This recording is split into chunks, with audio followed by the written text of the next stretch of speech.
different phases of flexibility training. Again, check it out. Look at these. Tennis, you need flexibility? I don't know, it's one of the best in the world there. Venus Williams. Looks like she's got a little flexibility. Soccer. Okay, a little bit. Goalies, of course.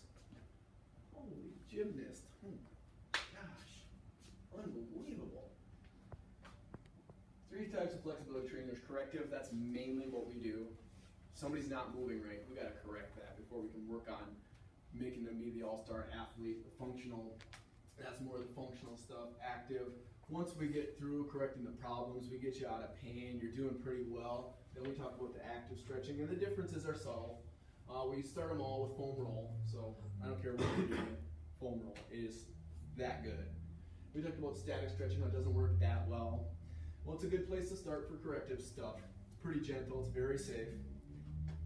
And then we're talking about getting into more of this active flexibility training. That's using your own muscles to help you with the stretch. Like I said, we'll do a little bit of that today, but not too much. And then dynamic flexibility, I already talked about it. It's basically just dynamic movements. You're twisting and bending, and you're just doing different movement patterns. There is no pause, there's no hold, there's none of that stuff. And it gets faster and faster and faster as you get more and more warmed up.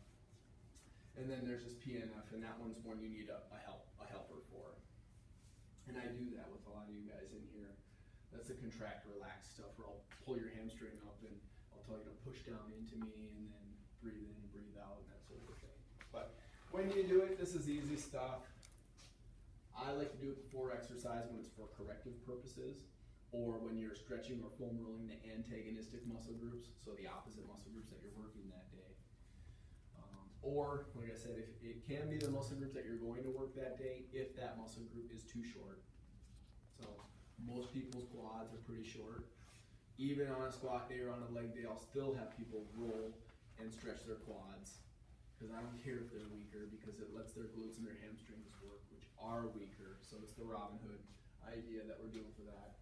So again, it should be performed in conjunction with foam rolling and activation stuff.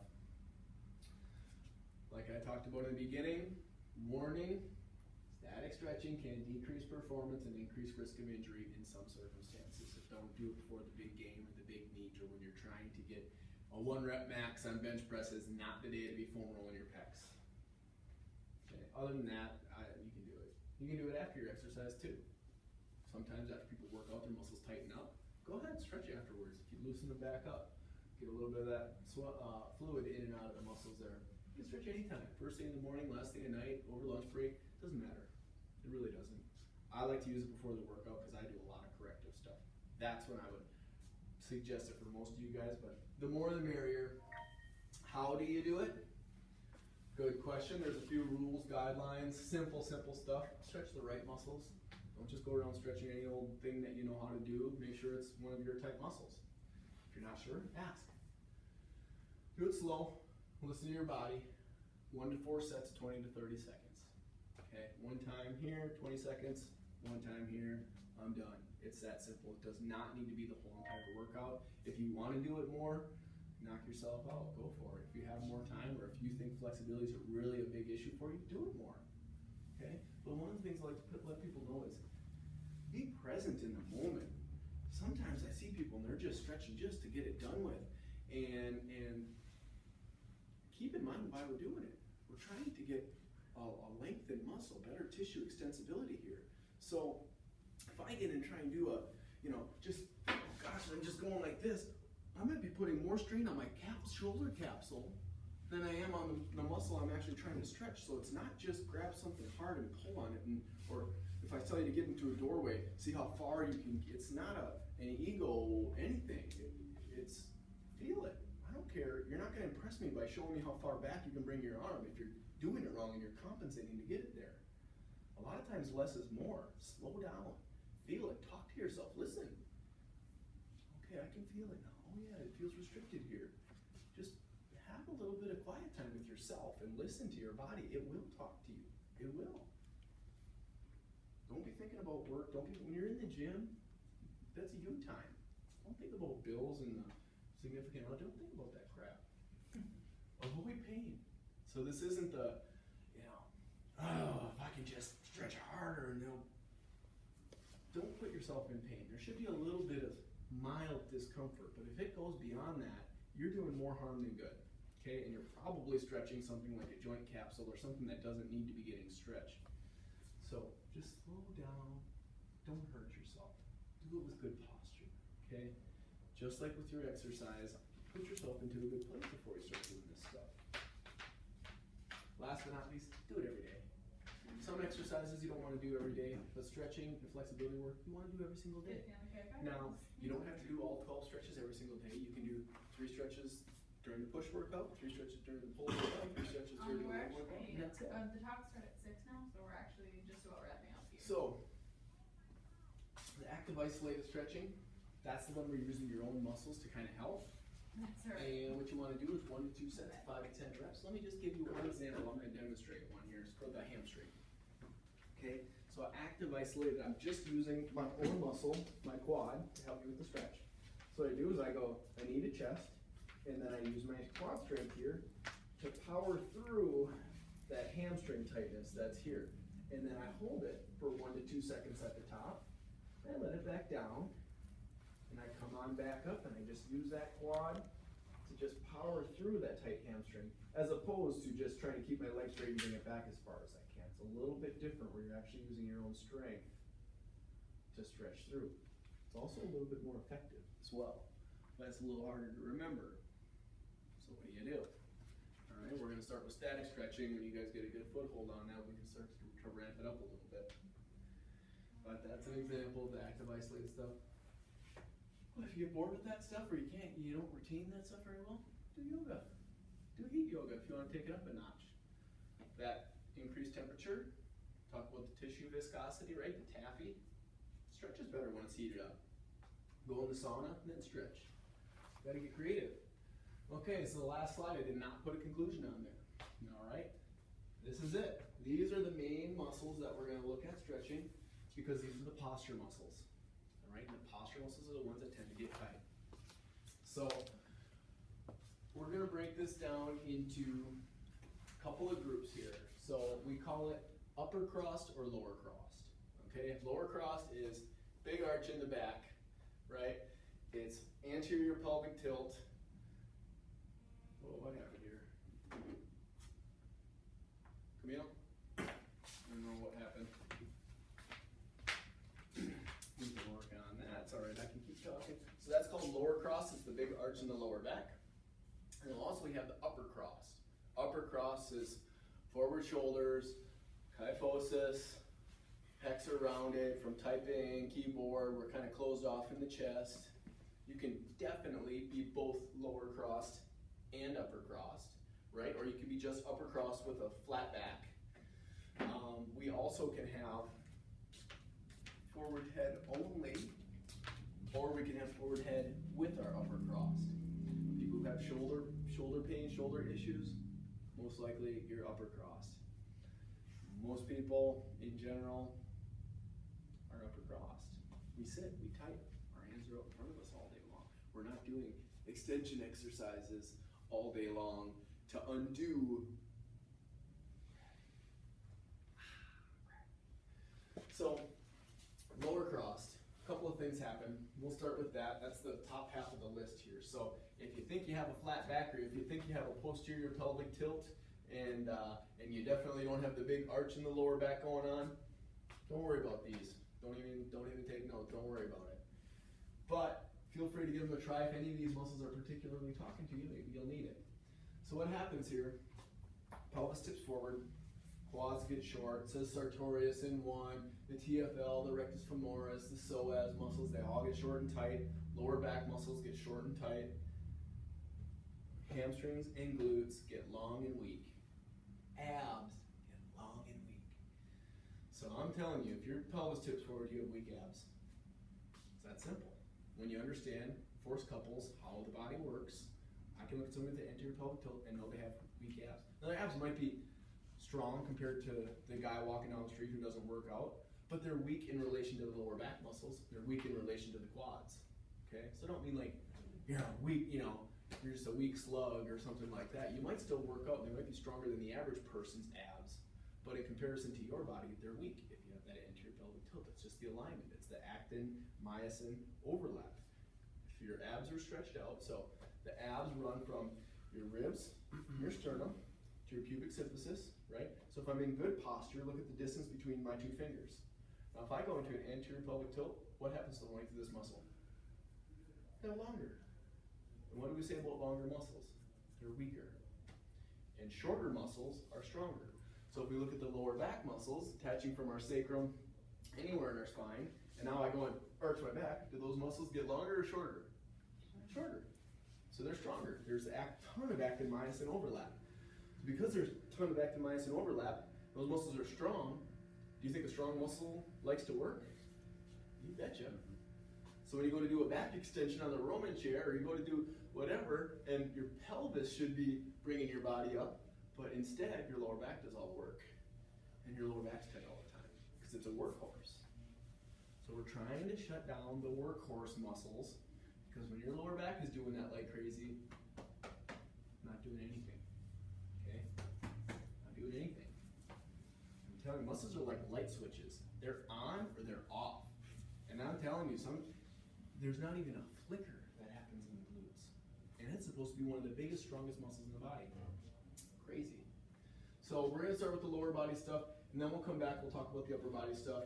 So if you guys want to, if you want to get up and do some of these, you sure can. Like I said, we're not going to hold them for 30 seconds. We're just going to fire through some of these. So if you have questions, spit them out. If you think this applies to you, try it.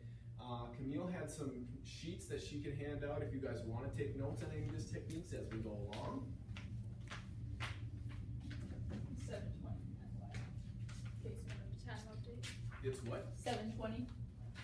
Oh, The time. all right. We'll go quickly.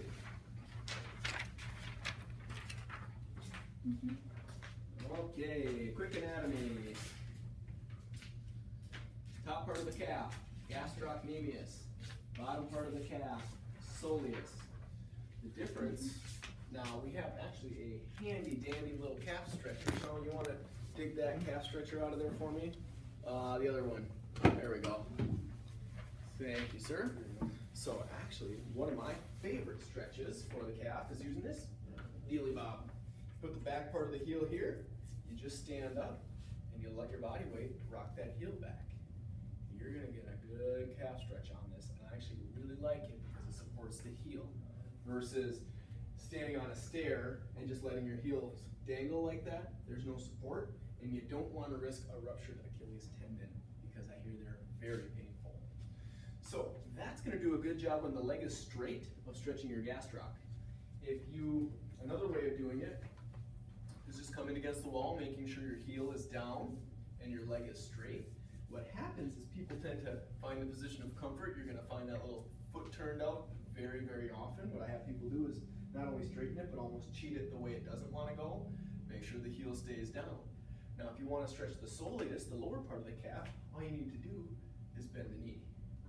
So soleus is gonna stretch with a bent knee. The gastroc is gonna stretch with a straight knee. Okay? Either way you do it, just make sure that the calf is bent. All right? I've seen people just kind of do one of these numbers to stretch their soleus as well. Okay, so that's calves. If you wear heels a lot, or you ever have wore heels, chances are your calves are tight. You might want to do that. Adductors. Adductors are pretty simple. You can do it standing. So again, women who squat, or women in general, knees tend to cave in when they squat. That's because of tight adductors. They have a wider pelvis. Those muscles just want to be strong. So for that, we could just go wide stance. You shift your weight off to one side. There's definitely different angles that you can do. Sometimes I'll have people take one step forward and sit back, and you're just stretching a little bit different part of the adductor muscle. If that's too much, some people's legs get tired. Sit down on a ball. Scoot over, slide one side, scoot over, slide the other. It's that simple. Hamstrings. Okay, here is my screening criteria for hamstrings, because everyone thinks they have tight hamstrings, and not everyone does. Okay, especially women. This does apply to men, but here's my screening. Laying down on your back. How far can you raise a straight leg? Now, that's not straight, okay? How far can you raise a straight leg? How many degrees? If you're a guy and you can get to 80, you do not have tight hamstrings. If you're a woman and you can get to 90, you do not have tight hamstrings. So don't stretch them. Simple as that. Simple as that. How to stretch the hamstrings? I showed you one way, the active isolated stretch, where you lay on your back and you use your quad strength to power through it. So that's an active isolated hamstring stretch. You certainly can just put one foot forward and tip. I actually like this one because you can check yourself to make sure you have a flat back. If you just bend, you may be stretching your lower back, not your hamstrings. You might feel the hamstrings. It's not a good hamstring stretch, just bending forward.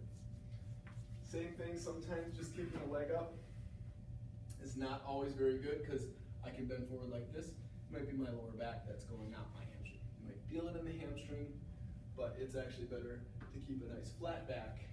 Now the hamstring is actually stretching better than it was here because of the posture in the pelvis. So I do not like kicking the leg up on something for a hamstring stretch. I would rather have somebody maybe even be down on the floor, or like I said, my favorite is just pushing your butt back, keeping a nice flat back, and putting my hand right here, pushing down.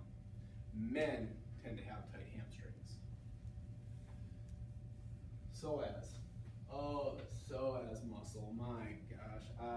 It's on the naughty muscle list because it's really hard to get to. It's underneath our abs. It's like by your guts. So I actually like, instead of a psoas stretch, which you can do, ready? You get on the edge of something, grab a knee to chest. If you have a tight psoas, you'll know it because your leg, this leg here, will be up like that. And then what you can do is just use your own strength to kind of push it down, or hang your bag from your leg, and just let the weight of that pull that leg down. Because if you have a tight psoas and you go knee to chest, your leg's gonna be like that. Okay. So there's your psoas stretch. TFL, it's a tricky bugger. One of my favorites for it. If you run, check your TFL. If you have knee pain, check the TFL. TFL is front pocket muscle. So right at the top of your front pocket is your TFL. It's not the world's greatest stretch, but it's the easiest one to remember for it. Is basically just crossing one leg over and letting it fall down toward the floor. Pretty simple. Fairly effective. There are better ones, but they get really hard to remember. So this is actually the one I like to use the most on it. If you foam roll it first, it's going to work even better. Rectus femoris goes from the front part of the hip down to the kneecap. And a couple of ways of stretching that. You get a deep stretch if you're just doing the flamingo. But another way to do it is the kneeling 90-90. So your legs are at 90 degrees. It's not this crazy arching whatever stretch, and then when the back leg is actually up on the toe and you're into a posterior pelvic tilt, you're going to get that big stretch in the rectus femoris. Piriformis, men, some women, men, laying on your back, knee to chest, grab one knee and you're pulling it toward the opposite shoulder. I like to have the hip just leave the floor. And then in your head, you kind of try and twist the hip back down toward the floor, and then you will feel it pulling. Okay, you'll see a lot of people calling this the piriformis stretch. This is actually a hip capsule stretch. It's good if you have a tight hip capsule, but it's no good if you have a tight piriformis. I don't like it when people think they're doing something and they're not. QL, quadratus lumborum. So if you ever have pain in through here, or if your hips, one's higher than the other, a good stretch to do is just take the side you're trying to stretch, throw that leg behind the other, keep all your weight on the one, and do a side bend. This hip, the right hip drops down, and you should get a really good stretch through here. You can do the same thing laying down on your side, where you're basically just pushing your body up off the floor with that bottom leg straight. You get a good stretch through here. Erector spinae, these are these tight lower back ones. If you have that big curve in your lower back, that's going to be a good one.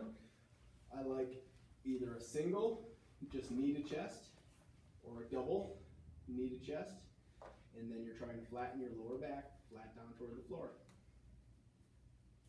Sometimes on this one, we do the PNF stretches where I'll have somebody push into my hand and hold it, and then they relax, and then I stretch them further, and then I have them push again, and they relax. That's the PNF stretching that we do.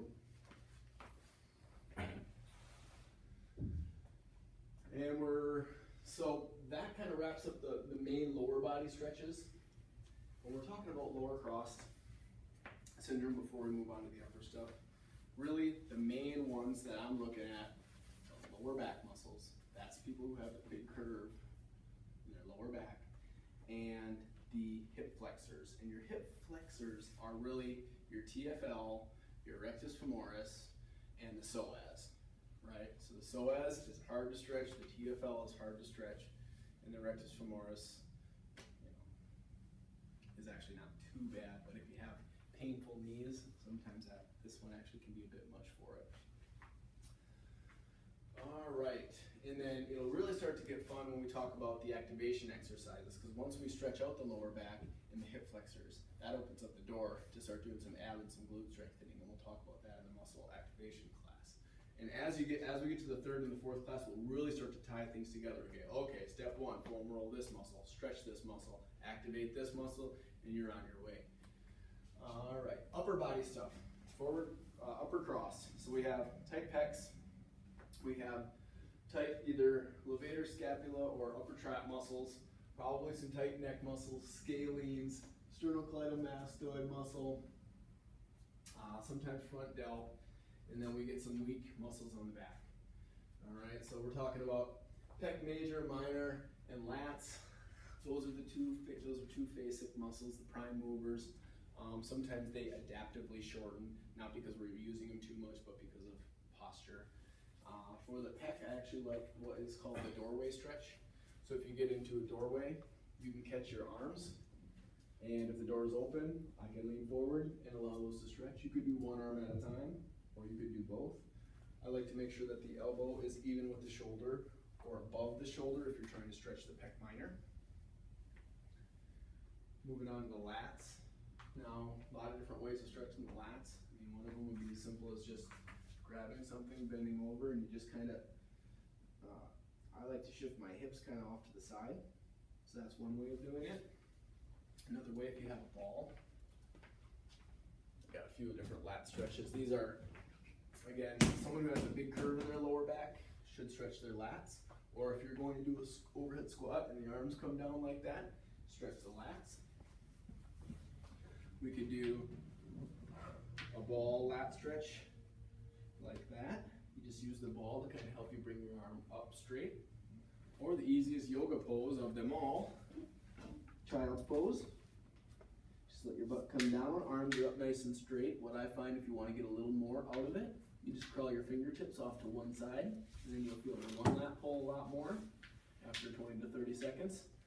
Back to the middle, and feel the other lat pull a little more.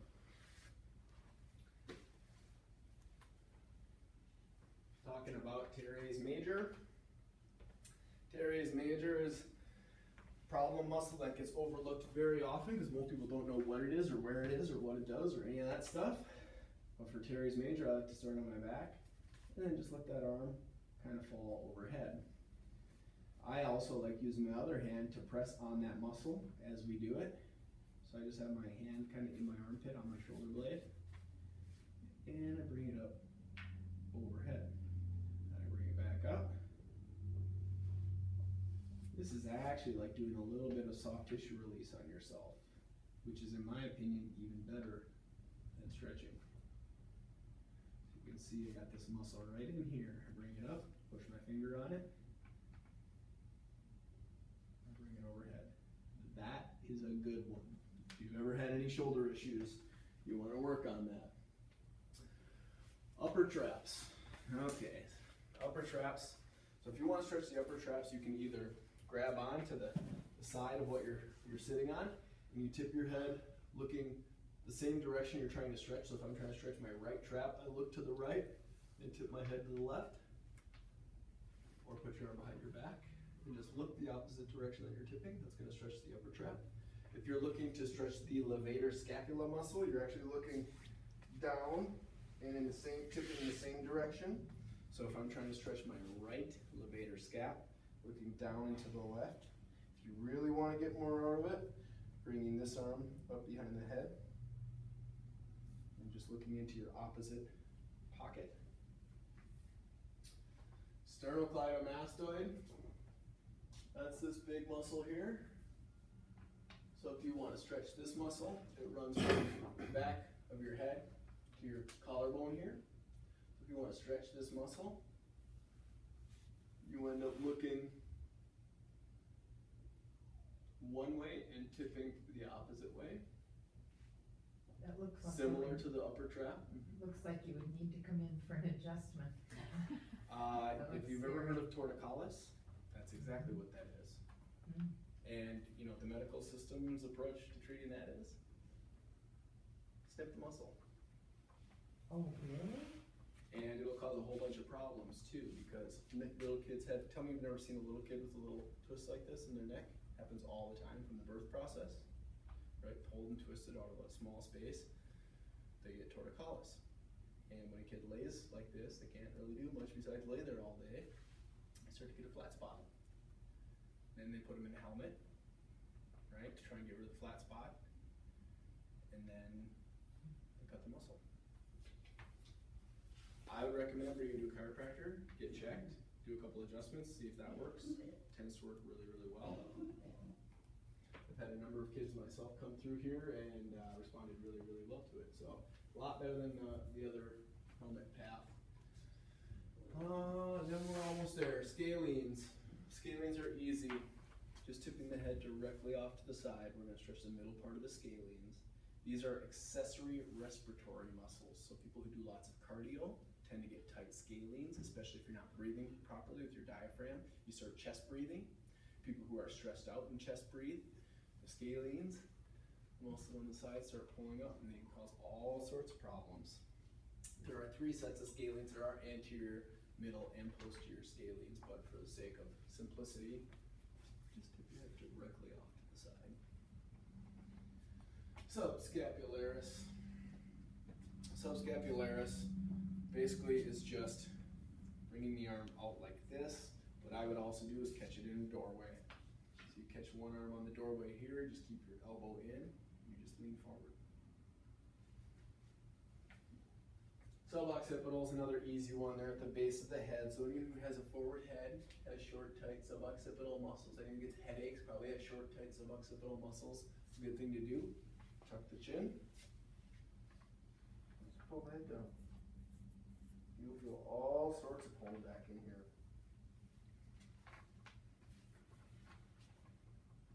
So upper cross rundown. Again, that's a lot of stretches. Upper cross rundown, the major ones. Pecs. Get in there in the doorway. Do a doorway stretch. The lats. Do your child's pose. That goes for also for lower cross because the lats insert into the lower back. And then do your rotator cuff. So your technically the teres major is not a rotator cuff. The teres minor is, but the muscles here underneath your shoulder blade. So the doorway one here and the one where we're laying on our back, bringing the arms straight up. Those are going to be best for the upper cross. In reality, all these are going to be best if you follow them up with the appropriate exercise afterwards. The cool thing about stretching is once you stretch, the muscles that you want to work now don't have to fight through a tight muscle any longer. So the muscles that you're trying to work will be able to work much more efficiently than they were before. Okay, so you guys caught all that, right? I know I zipped through those stretches really fast. We went way over on our time. So I'm happy to stick around and talk more about any of the stretches you guys need help with, or as you come in, you're like, gosh, I think I have this going on. Would you agree? I'll let you know where I think you're at and which ones I think are going to be best for you. But it's a really complicated subject. There's tons of different things. Everyone's body is so different. This is the best way that I can do is just run down, just do a quick once over on each of them. And it's only going to get worse when we get into some of the muscle activation stuff